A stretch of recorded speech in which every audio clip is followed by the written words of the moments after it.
آیت نمبر 4 وفی الارض، اور زمین میں قطع،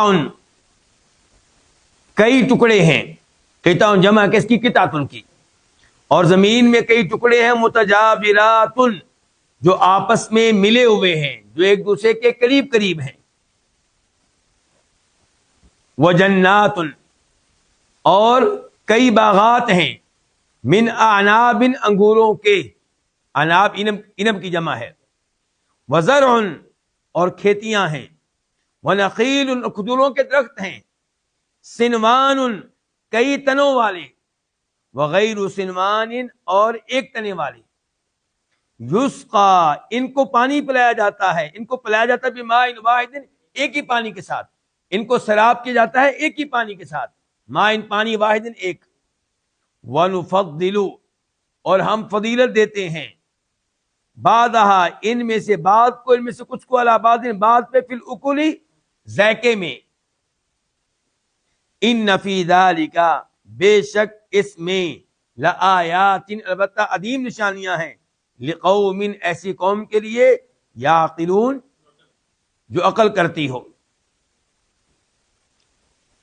اللہ رب العزت نے اپنی مزید نشانیاں بتائی ہیں، اپنی قدرت کی نشانیاں، کہ زمین میں کئی ٹکڑے ہیں، زمین ساری ایک جیسی نہیں ہے.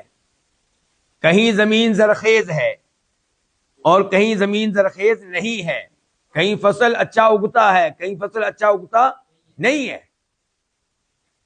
کوئی زمین شور والی، نمکینی، کوئی سخت، کوئی نرم، کہیں پہ پتھر ہی پتھر اور کہیں پہ کوئی پتھر نہیں، اور کہیں ریت ہی ریت.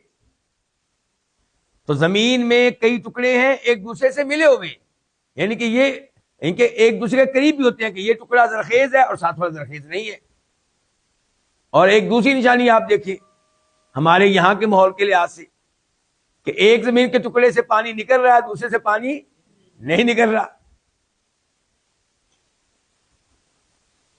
تو یہ اللہ کی قدرت کی نشانی ہے. وجنات، دوسرے نمبر پہ زمین میں کیا؟ باغات ہیں. اچھا، باغات تو کئی طرح کے ہیں، لیکن اللہ نے خاص طور پہ تذکرہ کیا انگوروں کا. انگوروں کے باغات ہیں، اور پھر انگور بھی آپ کو پتہ طرح طرح کے ہوتے ہیں. وزرع، تیسرے نمبر پہ زمین میں کیا؟ کھیتیاں طرح طرح کی. چوتھے نمبر پہ ونخیل، کھجوروں کے درخت ہیں. نخیل کہتے ہیں کھجوروں کے درختوں کو. سنوان، جمع ہے سنون کی. اس سے کیا مراد ہے؟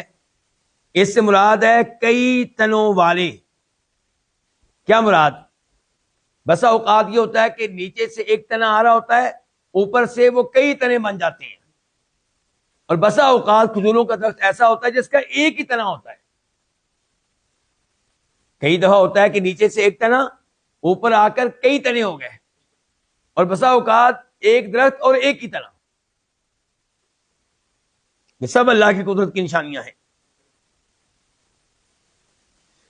یسقا بماء واحد، اللہ اکبر. پانی سب کو ایک ہی ملتا ہے. انسان جب پانی دیتا ہے، اس کے ایک ہی باغ میں درخت لگے ہوئے ہیں، پانی ایک ہی ملتا ہے، اس کے باوجود اوپر سے صورتحال مختلف ہے، اور پھر پھل کا ذائقہ مختلف ہے. کہیں بہت میٹھا، کہیں کم میٹھا، اور کہیں کھٹا، کڑوا. یعنی کہ آپ دیکھیے اللہ تعالیٰ کی قدرت کی نشانیاں. اللہ تعالیٰ فرمایا ہم ان میں سے بعض کو بعض پہ فضیلت دیتے ہیں، اہمیت دیتے ہیں ذائقے کے لحاظ سے. ان فی ذلک لآیات لقوم یعقلون، یہ سب بڑی عظیم نشانیاں ہیں لیکن ان لوگوں کو جو عقل کرتے ہوں. اس میں جواب دیا جا رہا ہے اہل مکہ کو بھی، جو کہتے تھے کہ اگر تم نبی ہو تو کوئی نشانی لے کر آؤ. اللہ نے کہا تھوڑی نشانی ہے. اور پھر آگے مزید تذکرہ ہوگا کہ سب سے بڑی نشانی تو قرآن ہے.